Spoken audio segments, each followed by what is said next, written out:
ప్రధాన అంశాలైనా కూడా వారే అడ్వకసీ చేస్తారు. వారు సల్మాన్ ఖుర్షిద్ గారు, ఇంతకుముందు కపిల్ సిబల్ గారు ఉండే వారు అడ్వకేట్ కమ్ పొలిటికల్ లీడర్ కాబట్టి, సుప్రీంకోర్టులో కూడా లీడింగ్ అడ్వకేట్ కాబట్టి అభిషేక్ సింఘ్వి గారు న్యాచురల్ గా మా వైపు నుంచి అడ్వకసీ ఉంటది. ఆయన వృత్తి ధర్మంలో ఎవరితో ఏ పార్టీతో ఒక దగ్గర టీఎంసీకి చేస్తాడు, ఒక దగ్గర డిఎంకేకి చేస్తాడు, ఒక దగ్గర ఇంకో దగ్గర చేస్తాడు. సో అభిషేక్ సింఘ్వి గారు దీంట్లో పెట్టడం అనేది ఒక రకంగా రాజకీయ ప్రకటనలో అనాలోచితంగా చేసిందని చెప్పాల్సిన అవసరం ఉంటది. ఇక్కడ నేను ఏమంటే పొలిటిక్స్, అది క్రైమ్ కంటే పొలిటిక్స్ ఎక్కువ మిక్స్ అయింది. అసలు మామూలుగానైతే ఇంత చర్చ జరగకపోతుంటే అది మాజీ ముఖ్యమంత్రి గారి కూతురు, అప్పుడేమో ముఖ్యమంత్రి గారి కూతురు కాబట్టి అది నేషనల్ సెన్సేషన్ అయింది, అది కూడా లిక్కర్ లింక్డ్ కాబట్టి. సో ఇప్పుడు ఉన్న పరిస్థితుల్లో తను బెయిల్ తీసుకొచ్చుకోవడం అనేది ఏదో ఎక్విటల్ గా భావిస్తున్నారు బీఆర్ఎస్ వాళ్ళు. కాదు, అది ఓన్లీ బెయిల్. అసలు A1 నేనేమంటే మొదటి నుంచి డిమాండ్ ఏంటంటే X lieutenant governor is the chief culprit. So ఎందుకు బీజేపీ ఆయనను ప్రొటెక్ట్ చేస్తున్నది, అమిత్ షా, మోడీ? ఆయన లెఫ్టినెంట్ గవర్నర్ అంటే ఇక్కడ ఇది కేంద్రపాలిత ప్రాంతము ఢిల్లీ కేంద్రపాలిత ప్రాంతం అయినా కూడా, ముఖ్యమంత్రి ఉన్న రాష్ట్రంగా మనం డీవియేట్ అయినా కూడా అక్కడ లెఫ్టినెంట్ గవర్నర్ నిర్ణయాలే సుప్రీంకు ఉంటాయి, ఫైనల్ అథారిటీ తనే. కానీ కేజ్రీవాల్ అరెస్ట్ చేసిండ్రు, మనీష్ సిసోడియాని అరెస్ట్ చేసిండ్రు, శరత్ చంద్ర రెడ్డిని చేసిండ్రు, కర్ణికారెడ్డిని చేసిండ్రు, శ్రీనివాసరెడ్డిని చేసిండ్రు, బుచ్చిబాబును XYZ అని చేసిండ్రు. బట్ ఫైనల్ అథారిటీ ఎవరి వల్ల అప్రూవల్కి వచ్చింది? అది లెఫ్టినెంట్ గవర్నర్ వల్ల వచ్చింది. కాబట్టి బీజేపీతో అనుకూలంగా ఉన్న ఆయనను సస్పెండ్ చేసి వదిలేసి న్యూ గవర్నర్ వస్తాడు, మల్హోత్రా సంథింగ్ ఆయన పేరు ఏదో ఉంది, ఆయన వచ్చి దీన్ని ఎంక్వైరీ ప్రాసెస్కి అడుగుతాడు. అడిగినప్పుడు దీంట్లో కేజ్రీవాల్ రాజకీయంగా అనగదొక్కడానికి ప్రణాళికలు వేసుకున్నారు, ఇటు బీఆర్ఎస్ ను లొంగ తీసుకోవడానికి ప్రణాళికలు వేసుకున్నారు. ఇప్పుడు అసలు విషయం వచ్చే వరకు ఇప్పుడు ఎవరు అడగాలి దాన్ని? సుప్రీంకోర్టు కూడా అడగాలి దాన్ని. ఎవరు దాన్ని అర్జీ పెట్టాలంటే ఎవరు పెట్టట్లేదు. మేము కంప్లైంట్ చేసినాం, మా కంప్లైంట్ కూడా పక్కన ఉంది, ఢిల్లీ కాంగ్రెస్ పార్టీ చేసింది. ఎందుకు లెఫ్టినెంట్ గవర్నర్ను లెఫ్ట్ చేస్తున్నారు?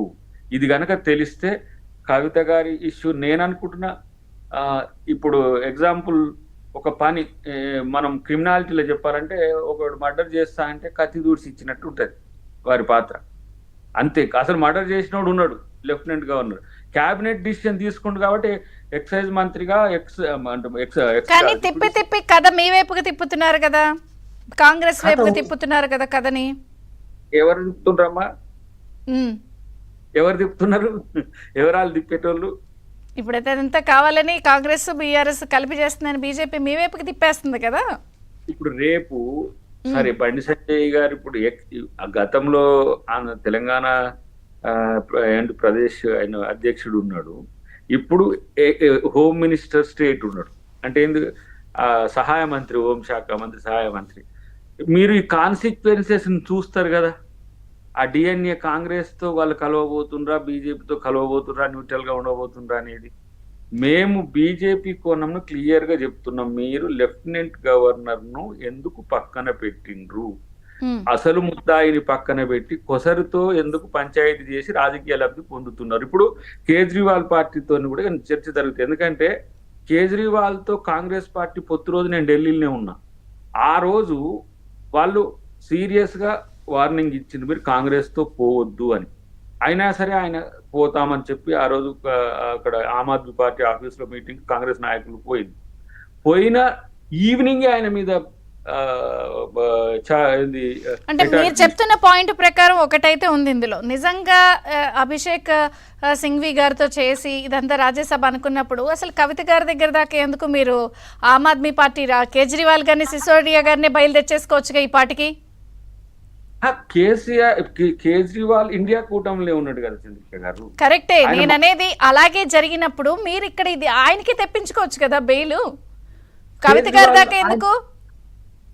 కేజ్రీవాల్ తను చూసుకుంటాడు, ఎందుకంటే ఆయన ఇప్పుడు ఈ ఇష్యూలో బీజేపీ యొక్క అసలు రంగు బయటపడాలంటే నేను జైల్లో ఉండడమే న్యాయం అంటే మీరు బలంగా నమ్ముతున్నారా? ఇప్పుడు మెరిట్స్ ప్రకారమే వెళ్ళింది కదా ఇందులో బీజేపీ ఏంటి? మీరు అసలు విలీనం అన్న మాటలు ఎలా ఇస్తున్నారు? విలీనం రేపొద్దున లేదా కలిసి కమింగ్ ఎలక్షన్ పొత్తని ఏ బేసిస్ లో చెప్తున్నారు? ఇది అడ్వాన్స్డ్ స్టేట్మెంట్స్, అవి రేపు మనం చూద్దామని చెప్పిన. అందుకని ఇప్పుడు నేను కామెంట్ చేయడం కంటే కూడా ఈ ఇష్యూ వరకే కన్ఫైన్ అయితే ఇప్పుడు మా వాళ్ళు మాట్లాడే దాంట్లో అది రాజకీయ కోణం ఉంది, అది రేపు జరుగుతుంది, అది దాన్ని నేను కూడా సమర్థిస్తున్నా. కానీ ఈ లెవెల్లో దాన్ని చర్చ పెట్టడం వల్ల ఉమ్, అదేంటో పిల్ల గుట్టకు ముందే కుల్లాయి గుట్టించినట్టు ఉంటది. కానీ ఇక్కడ మీరు చూడండి, లెఫ్టినెంట్ గవర్నర్ దగ్గర ఎందుకు మీరు అన్న ఏంటిది దాన్ని ఏమో అన్నారు కదా ఒక పదం, వాళ్ళ క్రెడెన్షియల్ ప్రకారమే జరగాలి ఇంకేదో అంటున్నారు కదా, మరి అక్కడ ఎందుకు జరగట్లేదు? అది బీజేపీ ఎందుకు దాని మీద మాట్లాడట్లేదు? కవిత గారిని అరెస్ట్ చేయమని అనే అంతటి పరిస్థితి వాళ్ళకు ఉన్నప్పుడు లెఫ్టినెంట్ గవర్నర్ అంటే చీఫ్ కల్ప్రిట్ కాబట్టి ఎందుకు ఆయనను అరెస్ట్ చేస్తలేరని బీజేపీ ఎందుకు అంటలేదు? మేమొక్కలమే ఎందుకు అంటున్నాం? ఉమ్. బీఆర్ఎస్ కూడా ఎందుకు అనట్లేదు? మీరు అనండి, మీరు డిమాండ్ పెట్టండి. మేమెంత అండి దాంట్లో? మేము ఉపకరించినమేమో సహకరించినమేమో, అసలు ముద్ద ఆడ ఉన్నాడు కదా, ఆయన ఎందుకు తీసుకున్న నిర్ణయం అది కూడా